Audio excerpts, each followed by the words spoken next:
McCarthy revealed the motivational tactic he used during the week to get his team focused. The second-year coach used an image, and I'm just repeating the story here, guys, of an anti-chafing powder in a PowerPoint presentation to highlight the butt-kicking they took, saying, quote, "We made an emphasis based on correcting what went on last week. I thought our players did a great job with it, just had some fun with it."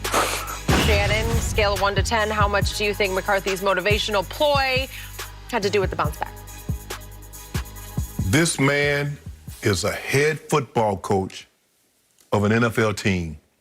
Not just any NFL team. The Dallas Cowboys. Thank you. This man is responsible for leading men, and I'm sorry about, but leading men into battle. I know that's cliches, and I apologize. But leading men on a Sunday or Monday or Thursday night, and he expects them to get ready to play by seeing that. Monkey butt. Skip, it had zero. Less than what? I would like to go negative. Can I go to -5 on this? Okay. Thank you. Okay. We're going to go negative to had to do with them winning this game. Because, Skip, this is what I've come to. After hearing him speak last year and even getting a more in-depth, because Hard Knocks, they were presented in Hard Knocks. He's not an extemporaneous speaker. He's not a great orator. He's not a motivator. He tries hard. But it goes to show you just how great Aaron Rodgers is, because Aaron Rodgers, that was that man, Aaron Rodgers, head coach for 13 years. And you talk about they're going to win in spite of him. Aaron Rodgers won in spite of him. Can you imagine? You have convinced me of that. I give that point to you. Keep going. Can you imagine if I'm a guy having played 14 years, I can just imagine being sitting in the room and we get ready to play the Chiefs or the Raiders or the Steelers. And this is what this guy put up there. Monkey butt. I'm going to be looking at Ray. I'm going to be looking at John. I'm looking at TD. I'm going to be looking at... Wouldn't you be doing this? Wouldn't you be putting your hand over your... Wouldn't you be trying not to laugh out loud? You know what? As soon as we break meat, all right, break. I was like, I got to go to the bathroom. I would be like, man, Sean, what's going on? Come on, Skip. This is ridiculous. This man is an NFL head coach of the Dallas Cowboys, and he thinks that motivated his team in order to get a win? He's trying to be something he's not, Skip. Everybody can't. Mike Tomlin has the gift. When you hear him speak, his inflection, I get it. You hear the cadence in which he speaks. I've told you, if I could play for anybody in your sport, I would play for Mike Tomlin, because it's real and it gets raw and it works. That's it, Skip. But this ain't it. Speaking of raw, so let me try to explain a little better what he was trying to do as his motivational ploy after they got blown off their home field by your Denver Broncos. He nicknamed the week using the acronym RAW, as in Red Ass Week, because they all had red asses, as in we got our butts kicked. Okay. So then he found this anti-monkey butt powder, and he put it on PowerPoint because he said it looked good on PowerPoint. This is in the first team meeting after they got blown off their field. And he said, if you've ever seen a can of monkey butt, you get it. It's expressive in the cure. I'm not even sure what that means, but he's trying to explain this. Even worse than using this as a motivational ploy, he's volunteering it to the media to promote the fact that he's gloating, he's beating his chest because I found a ploy, RAW, and anti-monkey butt powder, that worked. Because, again, to reiterate with the monkey butt powder, it's real. I mean, it's a true product. And the mascot for the week was the red rear monkey from the anti-friction powder, designed to counter soreness, itching, and redness associated with chafing. This is from USA Today. All you gotta do is get Tinactin. Okay, it's like that. Yeah. Okay. A gold bond. Okay, fast-acting Tinactin. Okay. He even says that he passed the can around the locker room so that the players could actually see and feel the can of anti-monkey butt. Skip, for real?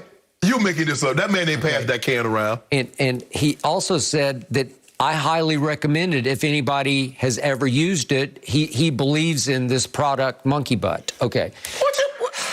And he concludes, I thought our players did a great job with it, just had some fun with it. It's just another way to focus.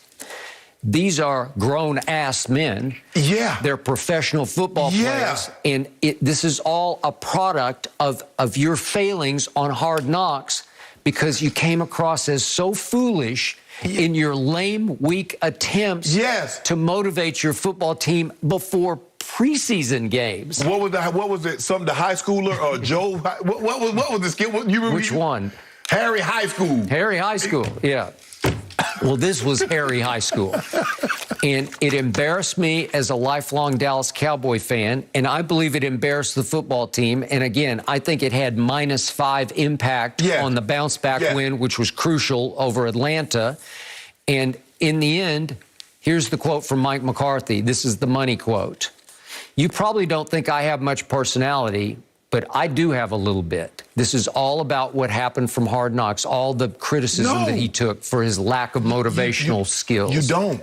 You don't. He you can't try to have, either you have it or you don't. Yep. Skip, the thing is, the reason why they bounced back, they played a bad football team in the Atlanta Falcons. And it was coming off an embarrassing week in which they lost to the Denver Broncos. But in a situation like this, and I get it, because I don't want to get to the point, Skip, that I'm having to use gimmicks. Now, there's going to be a time, Skip, that Mike would put a video up, and it would show highlights of our clips, and you see fire and brimstones and things like that. But, Skip, it wasn't week 8. It wasn't week 9. And you shouldn't have to use these kind of motivational tools to get grown men that some are making $75 million, some are making $15 million, ready to go play.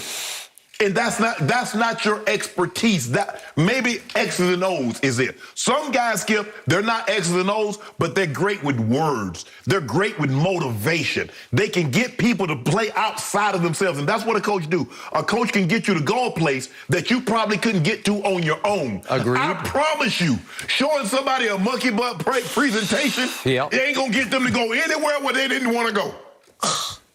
Seriously? Man, this wouldn't work in high school. No. Okay. And he thought he's like, this is kind of like the watermelon. You remember? So how did that? Thank you. How was smashing the watermelon? How did that work for you? Okay, remember, this is a year ago at Minnesota. There's no Dak Prescott, right? And he brings watermelons on the plane, which was offensive to me, and I was happy to hear that you were really offended by it. And he asked first DeMarcus Lawrence to come up to the front of the meeting room at the Road Hotel in Minneapolis to take a sledgehammer to smash the watermelon. And it went all over everywhere, and they said it was a big cleanup for the hotel to try to pull off. And somehow that inspired the team to win the game, and he volunteered that to the media, gloated about that, took credit for it as if that somehow ignited the team to pull off an Andy Dalton upset victory at Minnesota last year, right? Okay. That's your coach. That's my coach. It's stunning to me in the depth of humiliation that it causes me as a fan, because you have to win in spite of this. You have to overcome it. And because he's now the head coach of America's team, his ego is on the line, and he's trying desperately to show you, I got personality. I know you don't think so, but I came up with this.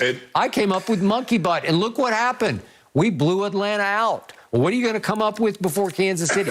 You know what the most significant detail of the week was? What? Dak Prescott said that ahead of the Denver game, that was the only game this year he has not led the pregame huddle on the sideline. He didn't give his inspirational talk, which is obviously laced with lots of language that he said I'm not that proud of, but that's just how that works. Well, he did it before the Atlanta game, and he is the face of the franchise. He is the inspirational speaker of the franchise. He is the heartbeat of the franchise. So he needs to, whatever pregame motivational speech is delivered, it comes from Dak Prescott. You know what, Skip? Now I can't get this meme out of my head. I don't know if you've seen it. It's Dr. Phil, and he asked this young lady, is that your man? And she turns around and she looked, and I love him too. That's your coach. That's your coach, Skip. And you love him too. And I don't love him. No. You got to ride that out. I live with him. You got to ride with the antics, the gimmicks, because they winning in spite of him. Because he's providing nothing. These players are laughing at this. Skip, Kellen Moore does the offense. Dan Quinn does the defense. At least, you know, he's overseas, but at least, you know what? Man, I can't wait to hear that speech. Ooh, but I'll be ready to jump up out. I'll be ready to go. I'll be ready to go. Dim the lights. Maybe you play 2000 Space Odyssey, the Close Encounters of the third. Yeah, play right. something, Skip. Right. But don't give Raby no monkey butt cream. Now, I got the red ass over him, right? I need monkey butt powder. He tried too hard to show he got personality, Skip. He tried to show too hard. Yeah, it's odd. It's odd to me. It's odd to me. Did Lonzo Ball just make the case he is better than little brother LaMelo? I don't know about that. Yeah, Lonzo. That is next.